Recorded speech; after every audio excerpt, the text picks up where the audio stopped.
Hey guys, welcome back to today's video. Today is Tuesday, March 24th, 2020, and today we're going to be taking a look at this new poll that came out from Monmouth University, their first ever election matchup between Vice President Biden and President Trump on a general election stage. So today we're going to be dissecting the data that we see. Overall, Joe Biden leads Donald Trump by 3% nationwide. Definitely not a 7 to 10% lead that we've been seeing in some other polls. So let's go ahead and take a look at the demographics and how they decided to vote and exactly what we can tell for the 2020 election. Just for a point of reference, back in 2016, Hillary Clinton led by around the same margin on Election Day in terms of the national ballot.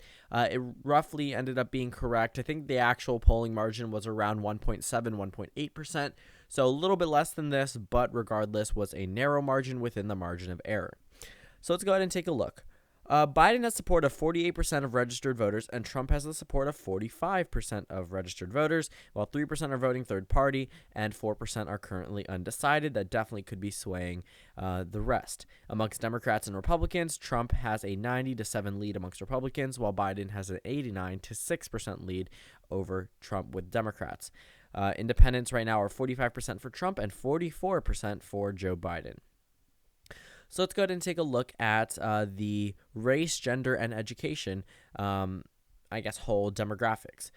Pretty much, Donald Trump leads phenomenally with white men without a college degree. Not so much amongst white men with college degrees, but still leading amongst both of them. It's a much more substantial margin amongst those without a college degree than those with a college degree, but amongst white men still leading. Men of other races, including Latino voters, right now Joe Biden leads by 14%, with white women with no college degree. Trump leads by 37%, but with white women with college degrees, Joe Biden leads by 30%, and then women of other races, including Latino voters, Joe Biden leads by 63%. So just taking a look, education, if they do not have a college degree, chances are they're voting for Trump. If they have a college degree amongst women and other races besides white men, they are probably voting for Joe Biden. White men and white women also are one of the biggest parts of the electorate to keep in mind. So that's why the numbers may look off when you count in other races, as to it may not make sense as to why it's still so close if there's a substantial portion of the other non-white electorate voting for Joe Biden, but roughly it evens out in terms of voting bases. There aren't that many, African-American voters nationwide compared to white voters. That's just pretty much how it's been for centuries now. But we can go ahead and take a look. So they also asked how likely people are to vote. In 2016, there was this whole discussion about people unsure as to whether or not they were going to vote and ended up not voting whatsoever. Only 1% of the people polled were unlikely to vote, and no one said that they were definitely not voting. A lot of people are going to be politically active this time around compared to 2016, where a lot of people took a step back, possibly after supporting Bernie Sanders, and they may support Joe Biden now. I can guarantee it. There's a number of Bernie Sanders supporters that have moved over to Joe Biden in terms of they were 2016 Sanders supporters, now Biden supporters in 2020. The the voting numbers completely reflect that, being a possibility for a number of these voters in areas that Biden was supposed to lose and Sanders was dominating back in 2016. Biden did well and now gaining over a number of those voters. So maybe some of those voters that said they weren't going to vote before are now going to end up voting. And then, of course, it's 48% for Joe Biden, 45% for Donald Trump. We also have favorability rating for President Trump. This gives Donald Trump a 49% disapproval rating compared to a 46% approval rating. So still in the negative for President Trump, whereas 5% currently have no opinion. Doesn't necessarily match the positive that we've seen nationwide, but very narrow from what it used to be for President Trump. As for Joe Biden, we see him with actually not the worst approval rating when we're talking about candidates who have been running for a while. Hillary Clinton's approval rating took a huge hit after 2016. I mean, she was approved of by so many people prior to the 2016 election. So if you take a look at what an election actually does to your career, it makes sense that you wouldn't have as much support as you did before. But Joe Biden is doing pretty well. Has a 43% disapproval rating on top of, I think, an actual 43% approval rating. If I didn't mess up those numbers, I'm assuming they're right. But That is also pretty interesting. That it's about even. So generally, people actually approve of President Trump a little bit more, but that's also because there's less of the no opinion column. But there's definitely a lot more very unfavorable for President Trump, but also a lot more very favorable for President Trump than Joe Biden.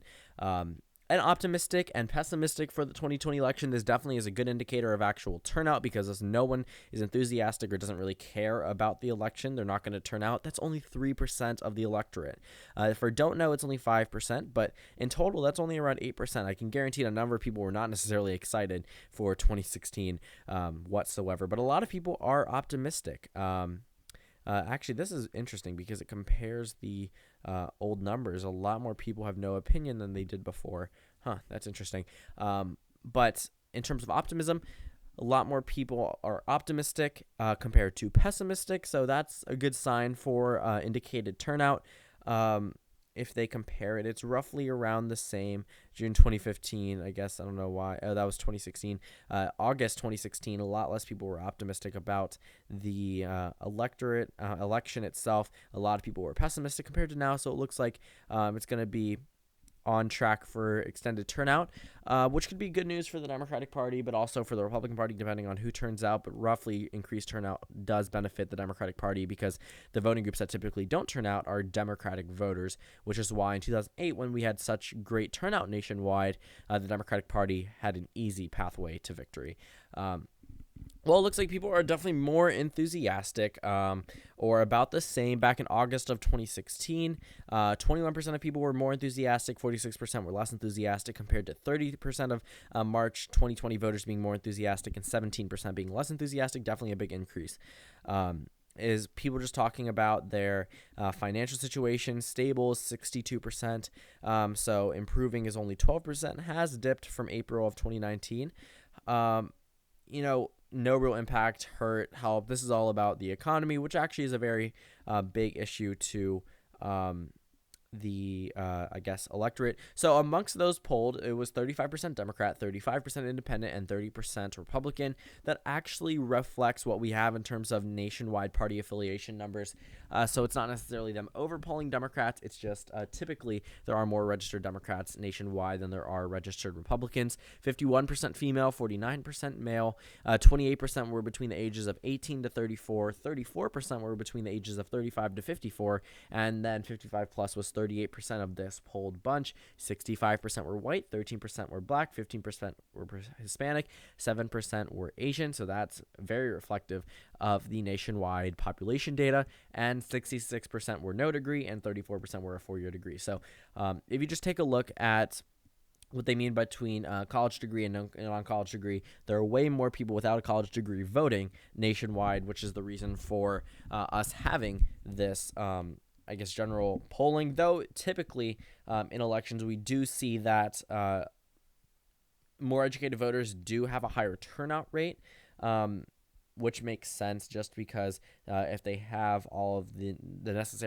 necessary needs to go to acquire a four-year degree at a university, they definitely have the needs to go ahead and vote, whereas some people who may not have had the opportunity to even pass high school or get a college degree may not have the essentials needed to vote as well. But I do think that these numbers are very interesting. This is our first actual dissection into a general election poll, especially with Joe Biden, at least the media is treating him like one, the presumptive nominee for president for the Democratic Party.